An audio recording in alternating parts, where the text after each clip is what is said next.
Well, hello everyone. So, as I stated in the recent posts and stuff, I've been catching up on trying to get everything I had planned on doing last year before I got really sick and I wasn't able to do anything. But one of the things I recently came across because was this old piece of kind of like what was it? It was like an entry thing into an acceptance essay. Sorry, I'm scrolling right now and trying to read over it to the former Art Institute of Atlanta. I'll save that for another day. Needless to say, I was trying to get accepted into school, and I had wrote this thing as the entrance and stuff to try to pique their interest, and really just trying to describe myself.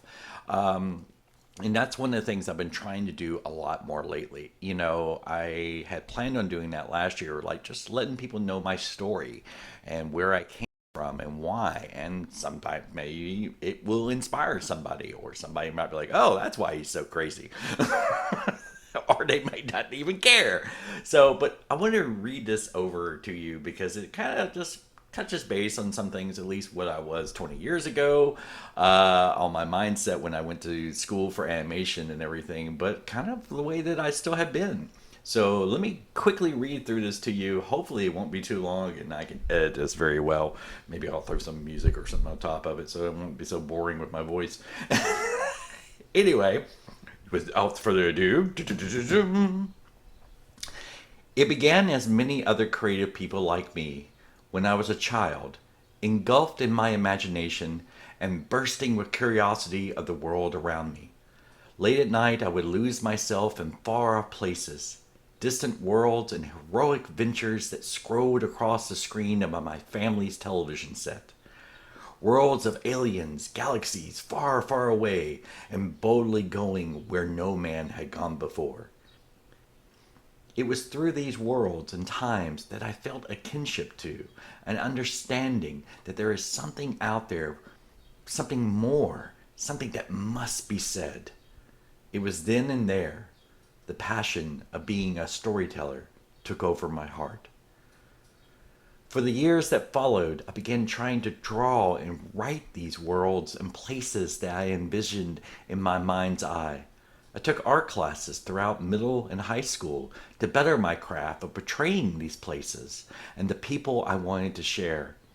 I also took creative writing classes to improve my vocabulary and usage of the English language so I could not only draw these places and things, but describe them as well, and to hopefully make others feel the emotion of my characters' thoughts and ideas. Luckily, the middle and high school I attended while I was a performing arts school that I was thankful to be able to be accepted at. It was because of this school that I was able to learn the basis of the tools and teachings towards my dreams of becoming a storyteller. There I was caught with the beauty of music, the thrill of acting, and the grace of dancing. It was also here that I met my best friend Andrew, and at that time, him and I started to create stories through our favorite medium, comic books.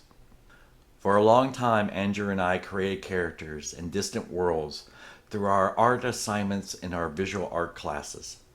It was during those years that I learned the basics of script writing, sequential art, and how to lay out a story. Our art teacher also forced us to learn the fine arts like gesture drawing, painting, along with many others. He saw the talent the two of us had and did his best to nurture our eager, creative minds. It was because of this training that I was accepted to the premier comic art school in the country, the Joe Kubert School of Graphic Art and Design, after my high school graduation. But I wasn't as ready as I thought I was. During the short period I attended the Joe Kubert School, I learned a great deal of storytelling techniques that not only apply to comic books, but it could also be used in cartoon strips, 2D and 3D animation, and live action movies. I worked ridiculously hard to keep up with my fellow students, but I lacked the maturity to be in college at that time and the art skills to keep up with my workload. So I left the Kubert School and returned home heartbroken, feeling like a failure, too terrified to even draw or write anymore. After a while, and through many pain stricken nights, I began to draw and write again.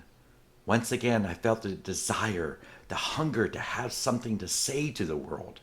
I became self taught and tried to learn all I could on my own, but not just in comic book storytelling, but in other mediums as well, such as animation, live action movies, children books, etc. I wanted to learn everything I could to make me into a better storyteller. And I went back to my local college in my hometown to learn history, science, and whatever else I needed to or felt could improve my knowledge of storytelling. I was hopeful that going into a regular college might help me succeed into my dreams. But alas, I was wrong. And that's where your school comes in. You want to know why I should be accepted in your media arts program? It's because of the one thing and one thing alone. I failed, and that's why I will succeed. It takes more than just talent or passion to make your dreams come true. And that is why I wanted you to know a little bit about me and my upbringing. There are so many people out there with talent in many things, but they lack the will and the determination to stick it out when it gets rough or when it isn't always fun.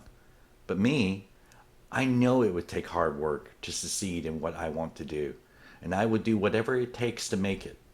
It was a lesson I had to learn. It just took longer than I expected it to. Now, if I'm lucky enough to be accepted at your school, I can learn the rest of the skills I need to reach my dreams and would enjoy learning everything I can to improve my art and writing's abilities. I know it won't be easy, but nothing in life worth doing ever is. As I told you before, I'm a storyteller, but I had to learn it takes more than talent to succeed. It takes hard work, patience, maturity, and I hope to show you this fall what being a mature dreamer is all about.